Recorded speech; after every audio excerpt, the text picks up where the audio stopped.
Pink ball test மேட்சோட fever ஆரம்பிச்சாச்சு. ஆனால் இந்த ஃபீவர் ஆரம்பிக்கிறதுக்கு முன்னாடியே ரசிகர்களோட மனசில் சில கேள்விகள் எழ ஆரம்பிச்சாச்சு. என்னன்னா ஃபர்ஸ்ட் டெஸ்ட் மேட்ச்சில் கேஎல் ராகுல் செம்மையாக செட் ஆகி அவரும் ஆடி அப்படியே ஜெய்ஸ்வாலையும் ஆட வச்சிட்டாரு.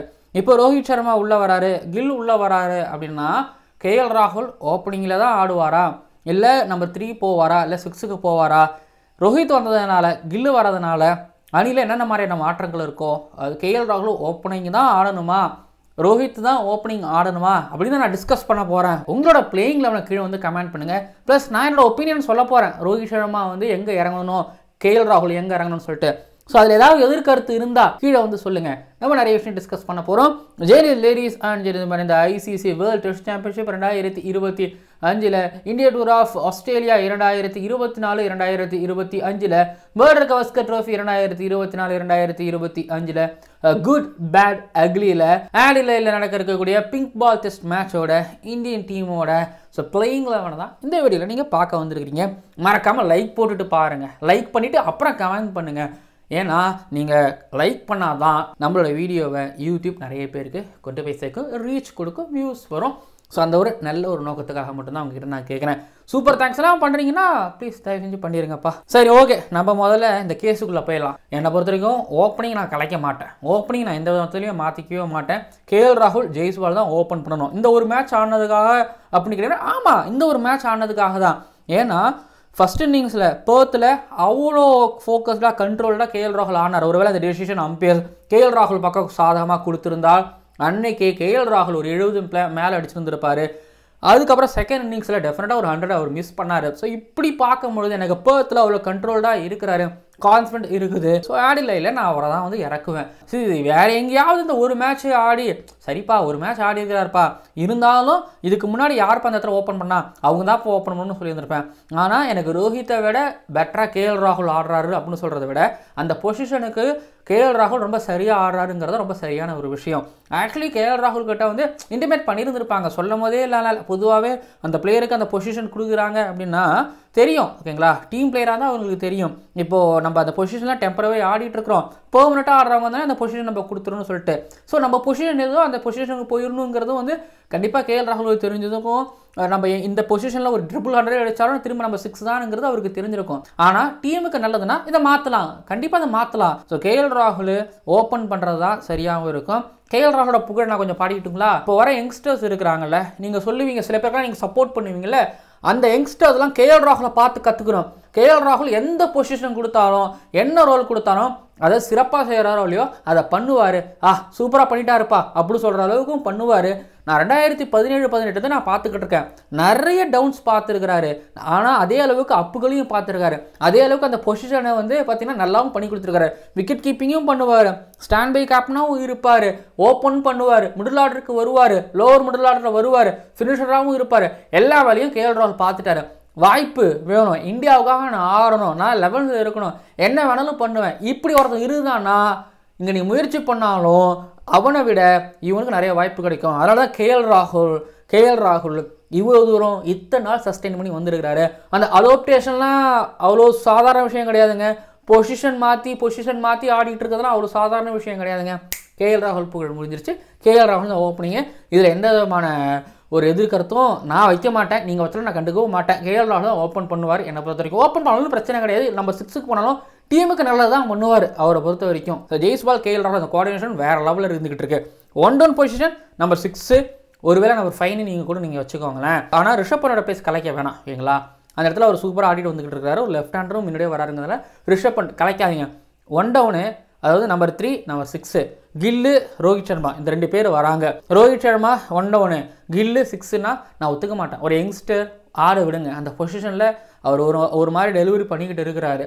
இப்போ ப்ராக்டிஸ் மேட்ச்சில் கூட ஒரு மாதிரி 50 அடித்து ரிட்டையர்ட் அவுட் ஆகிருக்கிறாரா? அப்படிங்கும்போது ஸோ இதை தாண்டி விடுங்க. ஒரு யங்ஸ்டருங்க அந்த பொசிஷனில் ஒரு லாங் லாஸ்டிக் ஆட போகிறவர், அவர் ஆடட்டும், அவரை விட்டுருவோம். அவர் மேலே நம்ம எதுவும் கை வைக்க வேணாம். ஸோ இந்த இடத்துல ரோஹித் சர்மா ஒருவேளை ஆரம்பத்தில் இந்த 1 down ஆடி இருந்தா நான் வேறு ஏதாவது முடிவு எடுத்துருப்பேன். ஆனால் ரோஹித் சர்மா ஆல்ரெடி அவர் வந்து நம்ம 6லையும் 5லையும் ஆடி இருக்காருங்கும் போது இது ரோஹித் சர்மாங்கிறதுனால தான் நான் அதை சொல்கிறேன். இதே வேறு எந்த பிளேயராக இருந்தாலும் நான் கொஞ்சம் வேறு மாதிரி யோசித்து வேறு மாதிரி இந்த வீடியோவை கொண்டு போயிருந்துருப்பேன். ரோஹித் சர்மா ஆல்ரெடி மும்பை இந்தியன்ஸில் மும்பை ரஞ்சி டீமுக்காக அவர் ஆடும்பொழுது அந்த லோவர் மிடில் ஆர்டர் தான் ஆனார். அவர் ஆரம்பிக்கும் போதே வந்து பார்த்தீங்கன்னா நம்ம 6ல் தான் ஆரம்பித்தார். இந்தியாவுக்காக ஆடும்பொழுதும் சரி, அதாவது இந்தியாவுக்காக டெஸ்ட்டில் டெபியூ ஆகும்போது இந்தியாவுக்கு கொஞ்சம் காலம் வந்து பார்த்தீங்க அப்படின்னா அந்த 6ல் தான் ஆடினார். அந்த 6ல் தான் எக்ஸ்ட்ரா ரன்கள் அடித்தார். சில ஓவர்சீஸ் மேட்ச்சை நாங்கள் நினைவு கூறணும்னு நான் நினைக்கிறேன். ஓகேங்களா, இந்த 2016-15 வந்து ஹோமில் நிறைய அடிச்சிருக்கிறாரு. ஸ்ரீலங்காவுக்கு அகேன்ஸ்டா, நியூசிலாண்டுக்கு அகேன்ஸ்டா, அந்த கான்பூரில், கல்கட்டாவில், டெல்லியில் ஸ்ரீலங்காவுக்கு அகேன்ஸ்டா அடிச்சு துவம்சம் பண்ணிடுவார், கொளுத்திருக்கிறார். இதெல்லாம் நல்லா தெரியும். பட் அவேல வரும்போது நான் சில விஷயங்களை நான் வந்து சொல்லணும்.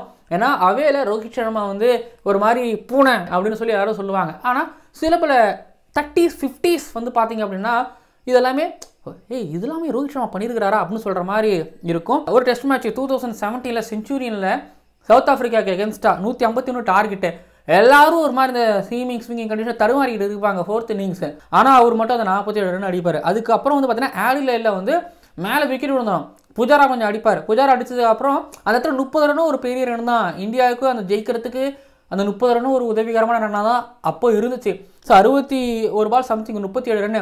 அவர் ஆஃப் சைடில் ஒரு 6 or 4 சம்திங் அடிப்பார். ஒரு மாதிரி பார்க்கவே கண் கவர் காட்சியாக இருக்கும். அந்த 37ஐயும் நாங்கள் மென்ஷன் பண்ணிக்கலாம். அதுக்கப்புறம் அதே இந்த 2017-18 வந்து அந்த 2018 பாக்ஸிங் டே டெஸ்ட் மேட்ச்சில் வந்து அவர் ஒரு 119-14 பாலுக்கு வந்து பார்த்தீங்கன்னா ஒரு 63 ரன் சம்திங் வந்து அடிப்பார். அந்த லோவர் மிடில் ஆர்டர் நம்பர் 6 பொசிஷனில் எனக்கு இதெல்லாமே தான் ஞாபகம் இருக்குது. அதுக்கப்புறம் நம்பர் 5 எடுத்துக்கிட்டிங்க அப்படின்னா சேஸ் பண்ணிட்டு போவாங்கல்ல இந்தியா, அந்த சேசிங்கில் எதுவும் பண்ண மாட்டார். ஃபர்ஸ்ட் இன்னிங்ஸில் 2015 நியூசிலாண்டுக்கு அகேன்ஸ்டா தோனியோட கேப்டன்சி என்ன பண்ணுவார்னா அந்த மிடில் ஆர்டரில் ஒரு 70 சம்திங் ஒன்று அடிப்பாருன்னு எனக்கு ஞாபகம் இருக்குது. ஸோ அந்த நம்பர் 5 நம்பர் 6 அவரோட கான்ட்ரிபியூஷன் வந்து ரொம்ப பெரிய. அந்த டெம்பா பவுமா வந்து பார்த்தீங்கன்னா சவுத் ஆஃப்ரிக்கா கொடுத்த அளவுக்குலாம் வந்து இல்லை தான். ஆனால் டீசெண்டாக அவர் நம்பர் 6ல் வந்து ஆடி இருக்கிறாரு. ஓகேங்களா, அவேல டீசெண்டாக ஆடி இருக்கிறாரு. 1-1 பொசிஷனில் இந்த சிட்னியில் ஆடுவார். அது தோனி கேப்டன்சி. அதில் ஒரு 133 பாலுக்கு 53 அடிப்பார். அதுக்கப்புறம் இப்போ பவுலிங் கோச்சாக இருக்கக்கூடிய மோர்னேம் அவர்களோட பவுலிங்கில் 2016 டெல்லி டெஸ்ட் மேட்ச்சில் வந்து வந்தோடனே ஃபஸ்ட்டு பாலே போல்டு ஸ்டெம்பு பிடுங்கும். ஏன்னா செகண்ட் இன்னிங்ஸில் வந்து ஸ்கோர் படப்படப்படம் அடிக்கணுங்க தான் கோலி வந்து இவர் அனுப்பி விடுவார். அதுக்கு 2016 ஸ்ரீலங்காவுக்கு அகேன்ஸ்டா 1 டவுனில் இறங்குவார் ரோஹித் அந்த டெஸ்ட் மேட்ச். ஸோ இப்படின்னு வந்து பார்த்தீங்க அப்படின்னா ரோஹித் இந்த 1 டவுன்லையும் ஆடி இருக்காரு, நம்பர் 5 நம்பர் 6லையும் ஆடிக்கிறாரு. பட் ஆனால் அவரோட ஆக்சுவல் பொசிஷன் எது அப்படின்னு வந்து பார்த்தீங்க அப்படின்னா நம்பர் 6 தான். நம்பர் 6ல் ஆடி இருக்கிறாரு. நம்பர் 6ல் என்ன பண்ணணும், எப்படி கேம் எடுத்துகிட்டு போகணும், மேலே அந்த மிடில் ஆர்டர் பேட்டர் கூட சேர்ந்தோ கீழே அந்த டெய்லர்ஸ்களோட சேர்ந்தோ இன்னிங்ஸை எப்படி எடுத்துகிட்டு போகணும்னு சொல்லிட்டு மற்றவங்களுக்கு இருக்கக்கூடிய அந்த நாலேஜை விட இருக்கக்கூடிய அந்த நாலேஜ் அப்படிங்கிறது ரொம்பவும் அதிகம். ஒரு கேப்டன் தென் அவரோட இன்டென்ட் அவங்களுக்கு நல்லாவே தெரியும். பால் சாஃப்டாக இருக்கும்போது அப்படியே ஆடிட்டு இருக்கும்போது பட் அடுத்தது ஒரு நியூ பால் வரும். ஸோ ரெண்டுத்தையும் பேலன்ஸ் பண்ணி ஆடணும். அடிக்கிற 30-40 ரன்னு டெய்லர்ஸ் கூட அடிக்கிற அந்த 60-70 ரன்னுங்கிறது வந்து ரொம்ப ரொம்ப ரொம்ப முக்கியமான ஒரு ரன்களாகவும் இருக்கும். அவ்வளோ ஈஸியான பொசிஷன் அது கிடையாது. அந்த பொசிஷனை வந்து இப்படிப்பட்ட ஒரு சீனியர் ரோஹித் சர்மானா ரொம்பவும் சரியாக இருக்கும். இப்போ மேலே எடுத்துக்கிட்டிங்க அப்படின்னா விராட் கோலி ஒரு சீனியர் ப்ரோ, கீழே லோவர் மிடில் ஆர்டர் எடுத்துக்கிட்டிங்கன்னா ரோஹித் சர்மா. ஸோ மேலே ஒரு சீனியர், கீழே ஒரு சீனியர். எனக்கு என்னமோ ரொம்ப சரியாக இருக்குமோ, ரொம்ப ஃபிட்டாக இருக்குமோன்னு எனக்கு தோணுதுங்க. நீங்கள் என்ன நினைக்கிறீங்க அப்படிங்கிறத கீழே வந்து கமெண்ட் பண்ணுங்கள். ஸோ நான் சொல்லுவேன், என்னோட பிளேயிங் 11ல் நான் ரோஹித் சர்மாவை நம்பர் 6ல் நான் இறக்குவேன்.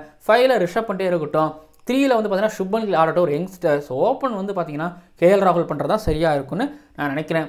நீங்கள் என்ன நினைக்கிறீங்கிறத கீழே வந்து கமெண்ட் பண்ணுங்கள். 2019-20 வந்து இந்தியாவுக்கு டெஸ்ட் ஓப்பனர் யாருப்பா, பிரியங்க் வச்சலா இல்லை அபிமன்யு ஈஸ்வரனா, ருத்ராஜ் கெய்க்வாத்தான்னு பார்க்கும்பொழுது எஸ் சார் அப்படின்னு சொல்லிட்டு ரோஹித் சர்மா கையை தூக்கி ரோஹித் சர்மா ப்ரொமோட் பண்ணி சவுத் ஆஃப்ரிக்காவுக்கு அகேன்ஸ்ட்டு ஆட வச்சாங்க. ஸோ அதெல்லாம் என்னால் மறக்க முடியாது. இப்போது டீமுக்கு தேவை வேர்ல்டு கப் ட்ரோஃபி ஜெயிக்கணும், அடுத்தடுத்த டெஸ்ட் மேட்ச் ஜெயிக்கணும், வேர்ல்டு டெஸ்ட் சாம்பியன்ஷிப் ஃபைனலுக்கு போனோம்னா ரோஹித் சர்மா, செல்ஃப்லெஸ் ரோஹித் சர்மா, கேப்டன் ரோஹித் சர்மா தன்னோட டீமுக்காக இதை கூடமா செய்ய மாட்டார், செஞ்சு தான் இப்போ ஆக வேண்டிய நிலைமை இருக்கிறாரு.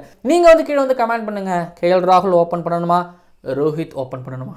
மறக்காமல் சப்ஸ்கிரைப் பண்ணுங்கள், பக்கத்தில் இருக்க பெல் ஐக்கான் கிளிக் பண்ணுங்கள். பார்க்கலாம் அடுத்தடுத்த வீடியோக்களில்.